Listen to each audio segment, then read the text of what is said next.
Good day, everyone. My name is C Kamp. I'm a student at the University of Pretoria, and today I would like to talk to you about depression. Depression is an extremely important mental health condition that individuals who are suffering from it or individuals around people who have depression need to know about and need to be aware of how to deal with it. So, firstly, what is depression? So, according to the medical news today, depression can be described as a chronic feeling of emptiness, sadness, or an inability to feel pleasure.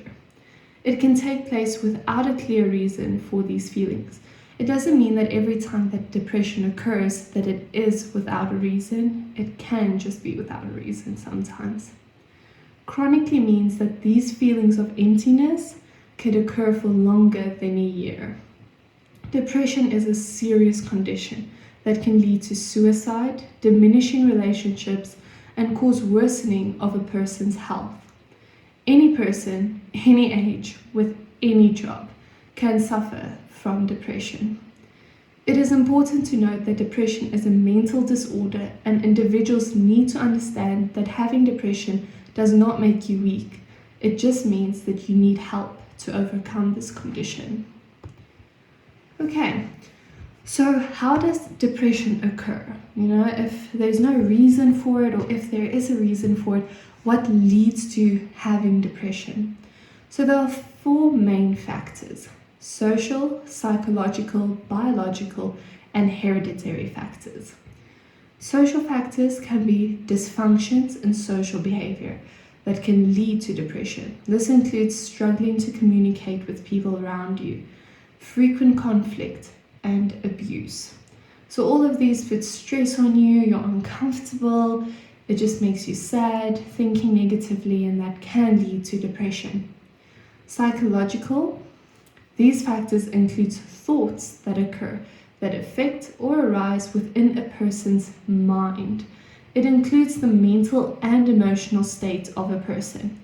Examples of these that are related to depression is a negative self-concept, neuroticism, and sensitivity to rejection. Sensitivity to rejection, that's something we see commonly in today's society. Biological factors. So with biological factors, it's actually very interesting to see that your physical health and depression can be related. And this can be without a mental reason. For example, if a person with cardiovascular disease could develop depression. It's very interesting. You need to be careful for this and be aware that these things can occur. How can I help myself, or how can I help a family member with this to get past these hurdles that they might face that could lead to depression or that has already developed into depression? Lastly, hereditary factors. When cognitive impairment is common within a family, this can contribute to the rising of depression. So if you know that depression is common in your family, if you've heard of cognitive impairment, then you can go see a physician and find out, is it likely that I might develop depression? And then if you know how to deal with it, you know how to sort it out and to move past it, which is ultimately what we all want for depressed individuals. Okay. How can depression affect the ones surrounding you? I think one of the worst things that a depressed individual can go through is being depressed, being unhappy with themselves and disappointed in themselves, and then looking at the people around you and seeing them also becoming unhappy, and then feeling like, okay, this is my fault, and you don't want to feel that way. So it's important to know what could be the causes of people around you being affected by this. So individuals that have depression frequently feel isolated and alone. This causes a certain type of behavior that can affect all of their relationships. If you feel alone and isolated and you tell people, stay away from me, your parents, your family, and your guardians can think that, okay, you don't want to spend time with them, you don't want to be around them. Depression promotes negativity, which means that persons with depression expresses themselves negatively through their words and facial expressions. This can hurt the people around them and often pushes them away. So it explains itself. Without intentionally wanting to be rude, you can hurt the people around you. In certain cases, caregivers can feel overburdened with the depressed individual, or that they themselves are the reason for the depression. This can lead to hostility, irritability, or criticism. Furthermore, many conflicts can arise, which could create a lack of trust that destroys relationships. And that's the last thing you want as someone who has depression, or someone who is around someone else with depression, is having that person limit the amount of people around them, because that just puts you in a deeper hole of being alone and depressed and feel like no one's there for you. Depression can take a toll on surrounding family members' health and well-being. Often stress is immensely increased when looking after a depressed individual. And chronic stress, remember longer than a year, can lead to headaches, body aches, acid reflux, heart diseases, a weakened immune system, and ultimately depression in return as well. So people around you can also start suffering from depression. A great way to help combat this is support groups for both the depressed individual or the caregivers around you, because this will help people become aware of, there are other families or other people that are also going through the same situation. What are they doing to overcome this? How can I also implement those things? An interesting quote that I read from one of the artists in Imagine Dragons, the band, is from Dan Reynolds, who seems to have gone through depression himself. And he said, "People who have never dealt with depression think that it's just being sad or being in a bad mood. That's not what depression is for me. It's falling into a state of grayness and numbness." Okay. What can you do to overcome depression? If you have noticed that you think you're depressed, or if you've been diagnosed with this, what can you do to help combat it? So there are methods that certain people might not prefer. Other methods you might be inviting towards and want to start incorporating it into your daily schedule. So medication can be prescribed by a physician after a patient is diagnosed with depression. Antidepressants are a common form of medication that is prescribed for patients with this condition. The following are examples of antidepressants: Adapin, Abilify, Elavil, and more. It's just common examples, but your physician will decide what the ideal antidepressant is, the dose, after the patient has been diagnosed with depression. All right, now next, easy things that you can do at home. You don't need a physician for this. It will uplift your mood automatically. So changes in your routine that positively impacts your mood. The things that you enjoy doing daily, we're going to name a couple of them later on that you can do. Exercise is a great way to produce endorphins, even if it's only walking around a block, only if you feel up to it. If exercise makes you upset or unhappy, obviously don't participate in it. But walking around the block is a lot better than an intense HIIT workout where you jump up and down. So focus on one day at a time. Looking too far ahead can lead to unnecessary stress. And if one day ends badly, know that there's a new day with new possibilities coming. Don't just focus on the bad day that ended. Do not just look at the difficult things in your life. Assess other parts that bring you joy and that you're grateful for. If you only look at the difficult things, you're going to be unhappy and constantly think that, I can't do this. How am I going to do it? Create small goals that can be easily reached. For example, don't just say, I want to clean the house. Say that you want to take out the trash or hang up the washing. And then after reaching your goals, it is important to reward your efforts. If you have been completing small tasks throughout the day, give yourself an hour off to do something relaxing or something that gives you joy. Do enjoyable and comforting activities such as being in nature, listening to music, or spending time with loved ones, whichever makes you most comfortable and that you prefer.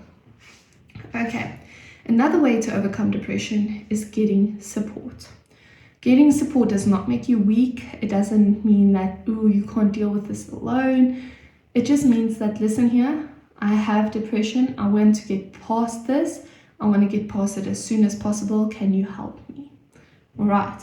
So going to a psychologist or therapy can assist to getting the necessary help, whether that is explaining how to live with depression, which medication to take, or how your loved ones can assist you. Support groups are also a great way to be around people who are going through the same thing that you are and hearing how they cope with depression. We mentioned this earlier as well. Journaling can be a way of supporting yourself, writing down your thoughts, explaining to yourself, what are you going through? How can you make this better? That could also help. Okay, something else you can do is volunteering and helping others can help with the feeling of depression and bettering your mental health. Also, having a good sleep schedule and getting enough sleep is so important. I cannot emphasize it enough that if you do not sleep enough, you're going to be tired, exhausted, feel grumpy, feel more negative, and that will just fuel the depression. Meditation and faith can provide comfort and lessen stress and anxiety, only if you're comfortable with this. Creating a healthier diet, which has food that fuels you and help you to at least feel physically better. This means avoiding sugar, preservatives, and processed foods. Also, this can only really be implemented.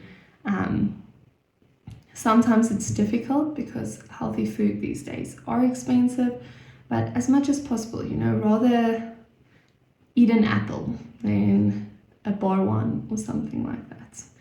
All right, a depressed individual should try to limit alcohol and drug consumptions, considering that these lead to numbing feelings in general. It's not just that, alcohol can be bad for me or I can get addicted to drugs. It's a thought that these substances numb the feeling of negativity, which obviously in return you're like, okay, great, I'm not feeling that negative feeling anymore. So you're going to crave that numbness and start using more and more of these substances instead of dealing with the negativity and getting past it. Right, so I hope those tips helped you a little bit. If you are someone that thinks that you have depression, try to incorporate them. If you have someone in your family that has depression, motivate them or just suggest, maybe try doing this, but don't force them to. Okay, a short story time that I'd like to share with you guys is that personally, my family and I went through a stage where my mother had depression. Or it could strongly be identified as depression, as she went through a stage of being rejected and feeling that she wasn't worthy of anything. So she literally, it got so bad that she stopped eating. She got stomach ulcers because she was going through stress, and it was difficult for her to get out of bed every morning. She felt hopeless and unmotivated, and I remember at a stage she said the only reason she's alive is for her kids, to get us through school and something like that. At this stage I was about 12 or 13 years old, and I didn't know what depression was. I wasn't sure what was happening with my mom. My mom just seemed to be sad and unhappy all the time. So I thought with myself, I'm just going to be the best daughter I can to lessen the stress on her. And I did that, good grades, school activities and all of that. And it did help, it contributed, but the person themselves need to get themselves at a point to get past the depression and over it. So my mom reached a point where she said she doesn't want to feel like this anymore. She wants to grow past this. So she went to see people that could help her, went for support. She started implementing small exercises. She's never enjoyed going to the gym or something like that. She started walking on our mini farm. She started tending to more animals, considering she loves horses. She loves feeding and brushing horses, and that was a form of therapy for her. And from there on out, she just grew. She became better. She implemented a daily schedule and routine, and she's truly moved past that point of depression. It doesn't mean that there are points where she feels sad again, or like, what if I go down that rabbit hole again? It is possible. But if you can address it and you know how to work with these things and how to become better at it, or how to better yourself and create healthier habits that can help you to overcome depression, you've already taken a big leap in the right direction. So, for anyone that wants more help, you can go to the South African Depression and Anxiety Group. You can find them online, or you can call them at 011-234-4837. They're open 24/7. You can call them, speak to them, you can make an appointment, and they can always help you. Have a wonderful day, and good luck if this is your current journey.